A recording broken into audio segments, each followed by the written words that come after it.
Greetings. This is Justin Ledford, eight-figure contractor, host of the Real Construction Owners Podcast, creator of Federal Construction University, author of Federal Construction Contract Simplified, as well as the host of the Adventure Retreats with Contractors. The following is a special episode teaching you how to grow your construction business with Lanyon, Heinemann, and Mehdi Khachani. Brought to you by Federal Construction Contract Simplified. For exact strategies on how you can make an extra few $100,000 this year using government contracts and grow your business faster than you ever thought possible, please visit federalconstructioncontractsimplified.com. Welcome to the Real Construction Owners Podcast. Today, we're interviewing some very special guests, Lanyon and Mehdi, the owner of JMK Contractors out of Miami. They specialize in commercial build-outs and residential remodels. They have a vertically integrated business that does investments, property management, brokerage. And if you're a contractor who's wearing multiple hats, struggling to try to figure out how to become an owner that thrives, you're going to want to listen in. So stay tuned. What's up, Mehdi and Lanyon? How y'all doing today? Very good. Very good. Thank you for having us, Justin. Hey, it's a pleasure. It's a pleasure. I've been trying to get you on the podcast for so long. You're busy. I'm busy. But we're here now, brother. Love the opportunity. Yeah. So let's before we get in the goods and start teaching our contractors processes, marketing, visionary integration, and different things like that. I want to ask you guys, what's y'all's story? What were y'all doing before? How'd y'all pair up? And what are y'all knocking down in 2023? What's the goals? Yeah, I'll take it. I'll take it first. My story is I come from residential flips. So I was an investor in single family homes and flipping houses for a few years. And on that journey, it took me all over the Americas, was in the East Coast of the US, in Florida, in Texas, Nevada, California, Brazil, Uruguay, and South America. And that journey led me here to South Florida with one last project. And through that, I met Mehdi and decided that this was a good place to plant roots. Love that. Love that. And how about yourself, Mehdi? So it's been a long journey, and my background is a little bit unconventional in the sense that I came all the way from Africa, and then I landed in Montreal, Canada, and have been in every major city in the US, eventually came to Miami. My career, in terms of education, I have a bachelor's in engineering, a master's in engineering, and an MBA. So I started with the engineering focus and then eventually went into business. I've had a corporate career for over 10 years, and eventually I decided to follow my heart and my passion, which is real estate and construction. I love that. So you basically paired up, you're knocking down more because y'all are working together as a team. You have certain skill sets, Mehdi, and you have certain skill sets, Lanyon, and y'all are just teaming up and doing great things. So 2022, how was it? 2023, what's the goal, and what do y'all specialize in? 2022 was amazing. The company grew, I think, somewhere around 6 to 8 times in revenue from the beginning of the year, and 2023 is really looking much better. So our goal for 2023 is going to be to hit $10 million in sales for the construction company, and we're focused on residential remodels. We do a lot of condo remodels. Here in Miami Beach, we really got that process down, and we're picking up more and more commercial clients with big 10,000 plus square foot commercial remodels. Love that. How are you going to get to 10 million this year? Like, what are your marketing strategies? How are you bringing in this projected revenue?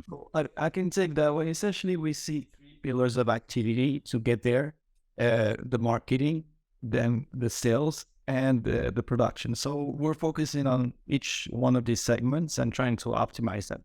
We want to maximize the number of leads that come through the door.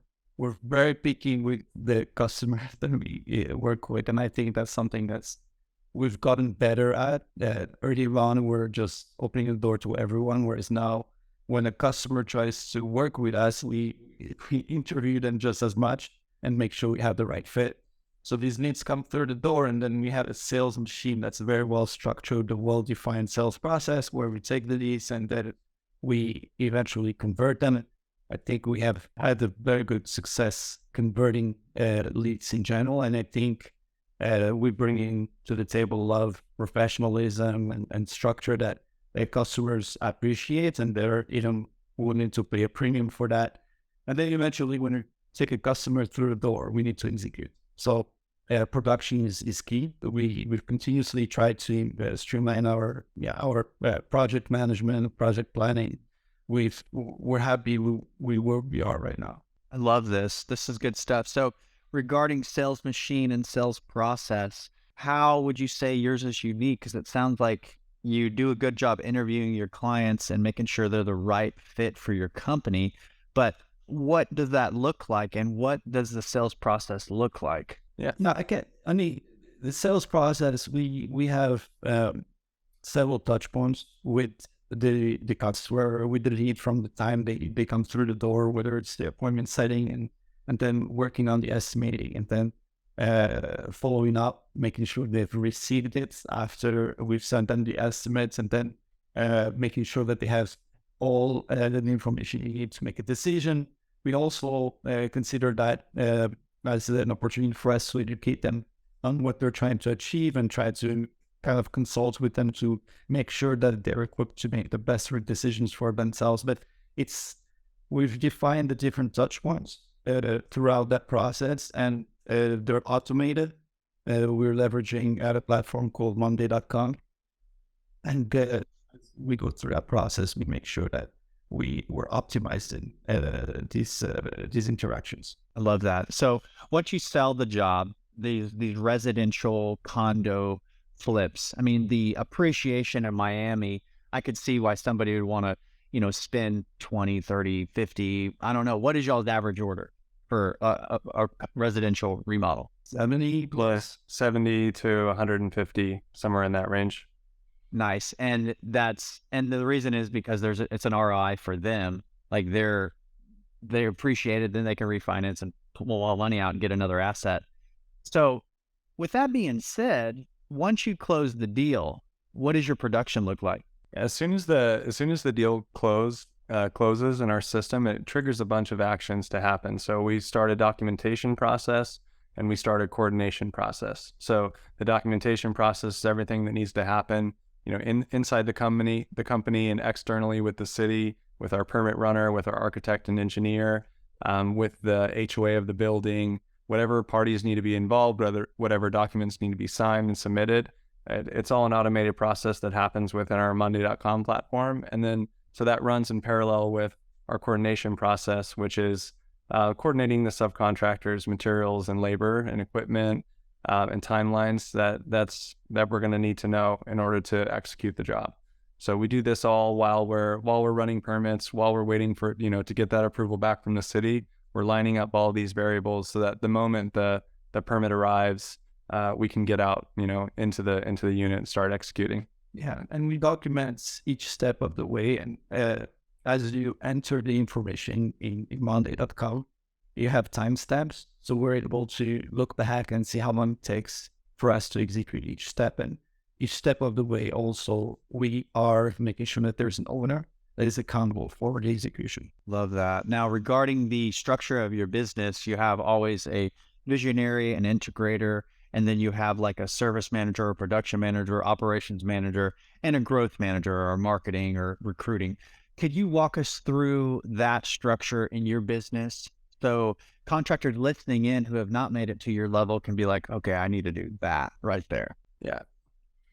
Well, let me start with the top, which I think is what matters the most in organization. They tell you the growth and the sales we've been achieving is, or the barrier to getting to where you want to be is going to be your mindset. So it's very important to have the mindset for whatever target you have, the $10 million or the $100 million in revenue company. So I think on that, in terms of where we want to be, we're very much aligned. We have very different personalities.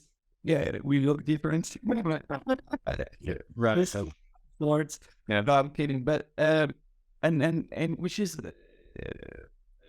I mean, it's an opportunity. We love the diversity and we love how we complement each other. And one thing we do, no one else into our organization without going through the personality test. Which personality tests are y'all having them go through? So this is a very good question. We use a software that we highly recommend. It's called Wise Hire. It's a subscription for hiring, and essentially what it does is it allows you to post ads, but on top of that, it has templates for positions which can be helpful. We tailor those templates, and then anyone who applies is invited to the personality test, and then we should focus for a specific position on the person on the applicants that have a personality that matches the position. What type of personality do you see is that you look for? Do you target in on? It depends on the position, actually. So if you look at how Lanyon operates, how I operate, I'm a very high D, which means I'm very action oriented. And then although I can be very detail oriented and make efforts and pinpoint the details that need to be fixed, I'll delegate that. But my personality test is the kind of person that jumps off. I like to use this example, even though it makes me look bad, but I'm the kind of person who jumps off an airplane and then looks for the parachute. Yeah, same here. And my friend here is extremely detail-oriented and very structured. And he can be very cautious on making decisions. So there is some form of friction because we tend to want to operate different ways, but he's healthier for the organization. And that's why he's the integrator and more of the visionary. For a contractor listening in who's never heard that terminology right there helped me blow my business up and enabled me to run an 8-figure construction company from Costa Rica because I learned the visionary integrator roles. With somebody who's never heard of that, what is visionary integrator? Like if, Mehdi, if you could say what the visionary is, and Lanyon, if you could say what an integrator is. So the way I see myself, I'm very good at dreaming and identifying patterns and identifying partnership sources of opportunities for business development. So I have big ideas, and I'll take interacting with different people and doing our day-to-day job. I'm having conversations with people, and as I do that, somehow I process this data and I come up with these very unique ways to make things happen, but they're very high level. Same here. Yeah. How I think about stuff and actually doing it. And that gap is essentially from that point on, Lanyon takes over and he makes things happen. He makes it happen. Yeah. So Lanyon, what's an integrator? What do you do?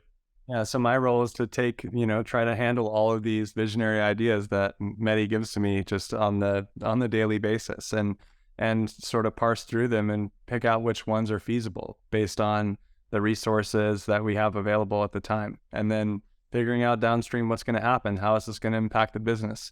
How many people do I need to hire? How much am I going to have to pay? There's all of the details that are going to come down from some crazy idea like let's start a mold company. Yeah. Start that. But just a quick little addition to that. What I'm talking about is what happens naturally. What are your strengths? And this is my advice to your audience. Never try to build on your weaknesses. If there's an area that you're not good at, the worst thing you can do is spend your energy trying to build that weakness. You want to leverage whatever you're very good at. What I just described is what comes natural to me. What Lanyon described is what comes natural to him. We both, and Lanyon has absolutely amazing ideas, and both somehow can shift and be detailed or do the execution or be a visionary. But these boxes that we've defined is what's very aligned with who we are as a person. What you just said is crucial. As a business owner, we have to focus on our strengths because if we do, we can 10x our productivity. Never focused on our weaknesses because it's like grinding and churning away and it's daunting. You don't want to do that. That's cool that you have that type of role, and y'all both have these different roles. So I'm curious about your sales. Do you have salesmen, or do one of y'all handle the sales? We have a sales team. Actually, we have someone who's we have 2 people right now fully dedicated to the sales process. Actually, more if you count sort of third parties and other people that are helping us with this. But we essentially have one person who is managing the incoming leads, and she's just looking through them, categorizing them, capturing all the relevant information we may need, qualifying the lead. What we're looking for are people who are ready to start construction projects. Preferably someone who already has a set of architectural plans that we can use to build our estimates from. So we have one person focused on that, and then we have a full-time, a salesperson who's out visiting clients, visiting job sites, and then putting together estimates and proposals. We're actually looking to. Oh, let's go. No, we're actually looking to add 2 sales guys, but just also to give you a little bit of the history. We did sales ourselves. Like we're both good sales guys, salespersons, but obviously we, as the company grows, we try on working on the business versus working in the business. Do you have any strategies of like marketing your current jobs, like sending out a salesman to talk to the 20 houses nearby or condos or whatever, or do you is it primarily inbound and referrals? That's a very good question. So we are seeing that referral grow over time, but somehow we've done a phenomenal job and had been present in the digital world. We rank first when it comes to contracting work, and we get 5 to 7 leads just through the web. I know when I was in Miami, I saw your company. If you lift up your shirt to show me your logo, I saw that company while I was chilling in Miami, and I was like, damn, these guys are doing it. They're doing it. And I was there for, a couple weeks, and I saw that often. So kudos to you on that. So back to the question. Most of your business is inbound.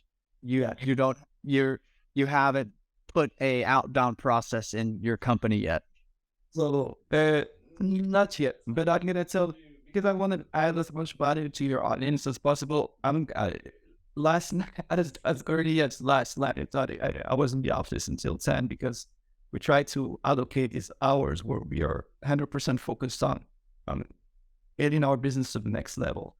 Essentially, what the process we've put in place, I think it can help a lot of people, is we're leveraging 3 software and bringing them together, integrating them to do this outbound sales calls. So the first one is CoStar. We use CoStar to download.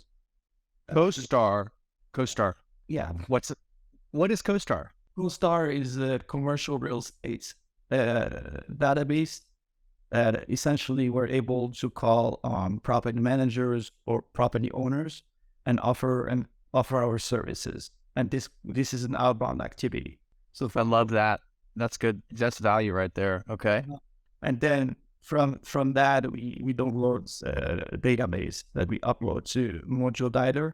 MojoDialer is a software that allows you to make calls in a very streamlined and efficient way. And then when MojoDialer identifies our salespeople identify a potential lead, then that lead, it goes to a CRM system. We're using Follow Boss. It's more of a CRM for real estate, but it works for us, and we're using it in other areas. But bringing these 2 products together can give you a lot of leverage in terms of getting results for outbound sales.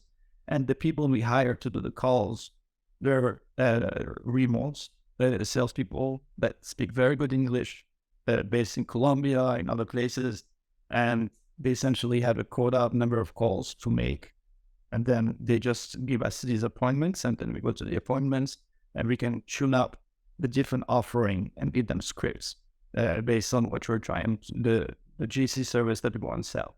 And as you can imagine, we use that same system to sell property management services and other things. That's so brilliant. So you're using CoStar. This is the goal. the vision is to implement CoStar to find owners and property managers. From there, you put it in module dialer, which does like robocalls and identifies who it says, yes, I'm interested in that. And then from there, you have the third software. What was that again? We're using Follow-Up Boss. Follow-Up Boss, maybe I know for the audience, but for us, it works because we use it in other areas. It's a real estate CRM system. It's very effective in how it works. So the people that are in Colombia are not gonna, they don't do, they identify the lead, but then we have someone locally who's doing the appointment setting. They may do the appointment setting as well. And then we have someone locally who meets the customer in person. I love that. So regarding your callers, your outbound callers, because I've explored this before and there's other people who've done it, but this is the first time we've ever talked about it on the show. Outbound callers from Costa Rica or Philippines or Colombia, they speak great English and they're a lot less per hour than, somebody in America. And they can just, they can hit a quota. Can you identify to us like what that process is? Like, what is your vision? How many calls they need to be making? Like, what this should be the result they should be achieving, etc. Yeah. I think the idea is not to stretch them too thin. You still want them to have quality conversations. So what we're aiming for is about 35 calls a day, 30 to 35 calls a day. They have a script. I think whenever you hire someone virtually, the key requirement is to be crystal clear on responsibilities. And I would go beyond that and talk about tasks. That you need SOPs for what they're doing, and there should be zero variability in terms of what they should do and not do. And if you do define that very well, you can have an effective virtual person. But if you leave room for error or for your employees to do other things or to make decisions in terms of, it's going to be a little bit more challenging. You're going to run into issues. So the bottom line is just define the tasks very, very, very clearly. I love that. Now, regarding habits that have made y'all successful, what would you say they are? Hanging out with people like Lanyon. That's like, you find good people and put the right people in the chairs. Is that what you're saying? Proximity. Yeah. I think one thing we always keep in mind is we're very optimistic. I like to use the word we're irrationally optimistic about everything. We look at everything as a positive all the time. And this is a stressful industry. We have big problems that come up, but if you let that wear on you, it's just going to grind you down. You have to, be excited to come to work every day. Let's go. You're so right, guys. You have to be positive in your heart. You have to fill your heart with light and love and gratitude, because when you do, the creator, the universe gives you more. And when you are like, that customer or that pipe or this issue, like when you close your fist and they're like white knuckles, it doesn't help. It actually contracts your ability to have to create results. Yeah. I'll add something to that. I completely agree, 100%. And you need to be in tune and vibrate this positive energy. But and I think I made that comment yesterday. I had one of our team members come to us and ask for a 50% raise. It can be challenging as a business owner to offer 50%, but I can tell you something that we do. If you have the right person, we'll do everything because our business, and I can talk about values and culture, is not only about us being financially in good position, because the reality is after you earn a certain level of income, earning more is not going to make you happier. And so this person comes to us and asking for a 50% increase, and it's a substantial, expense. And I was telling Lenny, like, we made the effort, we stretched, but the reason why we're able to make this decision, because we don't live in the present, we live in the future. And having that optimism and knowing that the business is going to be in a completely different place in the future and being so confident about it enables us to make decisions in the present that someone who's pessimistic will never make. And dude, I'm almost getting tears over here. You're like speaking like Rumi wisdom, bro. So let's talk about values and culture. Like, what are things that you do as a company to instill culture and make people feel recognized and make people feel like, man, I'm a part of something? Yes. So for me, values and culture is everything. It's even more important than strategy. It's essentially the personality of your business. My business coach, the way it defines it too is how do you think, how do you act, and how do you interact. Essentially, it's that guideline that your employees are going to use when you're not around or when they need to make a decision on their own. And for us, it's everything. It's what creates an environment where we enjoy working. And the core, so we have this picture, this drawing and I can send it to you. You can at least, no, not lazy. Yeah, we say that it's a company for the people, by the people. Meaning, if the company does well, I want everybody to be in a better place. And then we have our values. Values, number one is empathy. We care. We care about everybody, whoever you are, whether you're a vendor, subcontractor, employee. We really genuinely care about our people. Teamwork is another big one. We need, it's like a third environment. We need to care for, to help each other and work together. Customer focus is another one. But I like to say that customer is not, you know how there is this old adage that says, oh, customer is king. For me, employee is king. And I'll make customer happy and I'll serve them and I'll add tremendous value to them. I have one customer mistreating an employee, that customer is gone. That's how we think about our business. And then the last two are cost and improvement, because I don't think we're perfect and we make errors and we continue to improve on who we are. And the last one is passion, because we're not robots. You see OpenAI and you chat with it and you see this amazing stuff that AI can do today, and it's really impressive. But no, whatever that is, we're still human and we work with our heart. Those are 5 beautiful core values that are for empathy, teamwork, customer focus, constant improvement, and passion. That's 5. Yeah, that's 5. Good for you guys. Now, have y'all looked into AI and how it could benefit you guys? Have y'all played around with it? If so, what could you do with it?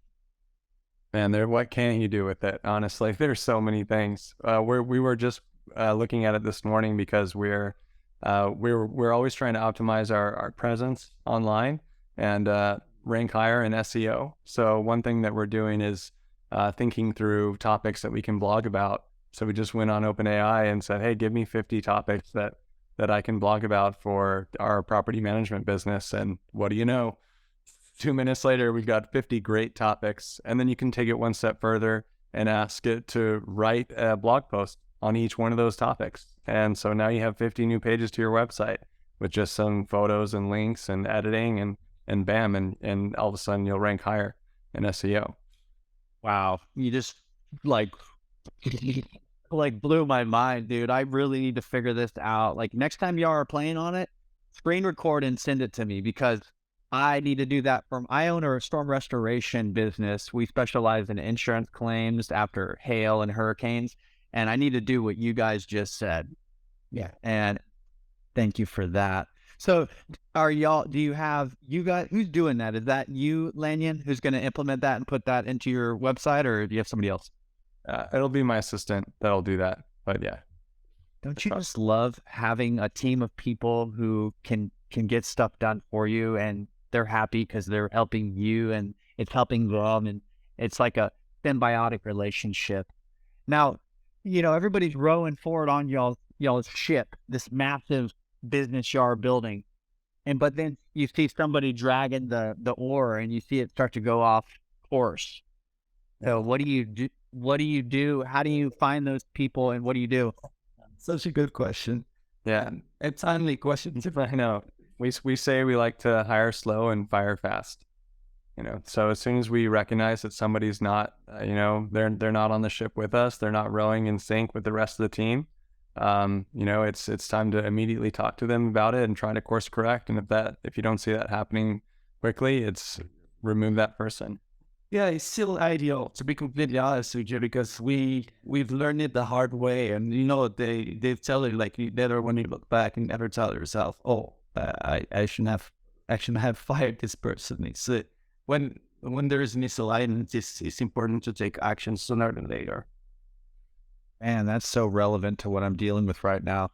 I I got I got some issues with one person, and thank you for sharing that. I keep hearing it. I heard Gary Vaynerchuk yesterday. He's like, one of the keys to my success is I hire people fast and I fire them faster if they're not, the right person. Another key to my success is I promote and I recognize and I give them that next rank or that next title, and it makes the right people like light up and produce even more. I Right? Dustin, I'll add to that. Your number one job as the CEO of your company is to bring rock stars to the company. If we bring people that are smarter than us into the organization and we keep them happy, if you're surrounded with top talents, and it's better to have 3 rock stars than to have 10 average people, your business is going to run on its own and things are going to happen. But your number one job is to hire freaking rock stars. I wish I had a button that goes, "Bah, bah, bah, bah, bah." Man, you dropping bombs over here, baby. So you and I are both in the elusive, the elite GoBundance mastermind for high net worth individuals who like to give back, who like to serve, and who like to live an epic life. I want to ask you, Mehdi, what has this group of individuals done for you? Oh, where do I start? First of all, they're amazing people. I want to say that like I'm really impressed, and I don't know how that selection happens on its own. But the quality of people we have there is unheard of. I went to one of the best business schools out there, and I can tell you that it's one thing, yes, to be a book smart, but it's another thing to be successful in life. But not only successful because you're doing well, which is successful because you're a good spotter, you give back to the community, all these things. And these people are so well-rounded and they have such good intentions. You've experienced it yourself. You write on a message on Facebook or this Facebook group, and you're going to have 10 people answer it instantly and want to jump on the call with you and help you out. And I do believe in the power of proximity. Like, you really need to surround yourself with the right people. I think, for example, I see relationships like boxes. You have a limited number of boxes, and you can fill those boxes with a limited number of people. And it's so important to have the right people in those boxes. And sometimes the same way we talked about employees, I think you can apply that to your personal life. But I feel very fortunate to have people around me that I look up to. I joined the Champions group, and I know that I'm relatively a small fish compared to some other people, and I love to look up to others and feel inspired to be such a bigger and better version of myself. Passion. And I can tell you have it. I can tell you're a good dude just by listening in. The Champions group, you have to have, I think it's 10-figure or 8-figure net worth, and you have to be doing things at a high level. So you guys, before we wrap this up, what would you say is the best process in your company that you're most proud of? The sales process. Absolutely. I would say. Bringing leads through the door has been a huge one. And we have more leads than we can handle. Love that. Okay.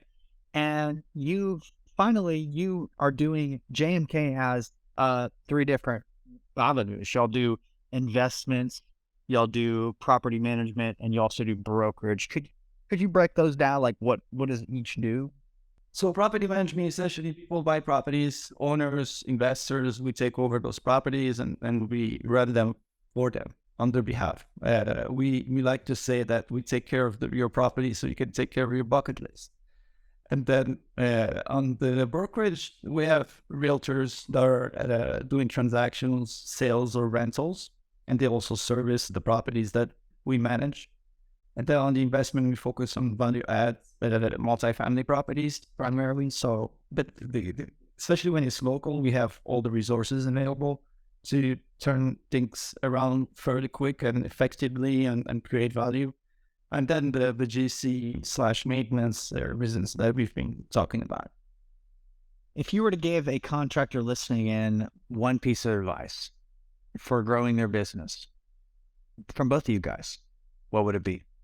I talked about a lot of things. So I'm going to touch on two. I think the mindset is super important. Like I want to tell them, you're the biggest barrier to business growing. So work on how you think about it and try to remove the self-limiting beliefs. That would be a key element of advice. I would number one right there. My advice would be similar. One thing, like when we talk about our vision to other contractors, I can almost like see the fear building inside of them. Like, how could you possibly, how can you structure your organization like this? How could you not be so close to every single one of these details? And so what we notice in this field is that these are a lot of people who got really good at baking cakes and then decided to open up their own, cake shop, right? They're really not thinking about it from the lens of a business person. How do I operate this whole business? Just because you're a contracting company, it doesn't mean you don't need a marketing department. It doesn't mean that you don't need technology to help you operate the business. So my advice is, the same advice. There's a lot of ways that you can grow this, and there's a lot of people who can help you get there. So it's really all about who, not how. Who, not how. One of the best books. Final question. One of the best books you've read that has helped you mentally, helped your business. What would you recommend to our audience? Oh, man. So many. I think there are the traditional ones that we're still investors in real estate, so we could mention Rich Dad Poor Dad, or Who Not How is huge, or The Gap in the Gain. One that I read recently that I would recommend because I love how it can help shift the mindset about business ownership is Built to Sell. And the beautiful thing about it is at the beginning, it describes the life of this business owner, and he's scrambling. He's doing everything. He's involved. He takes every client that comes his way, and he's afraid about how making ends meet and payroll, and he's trying to.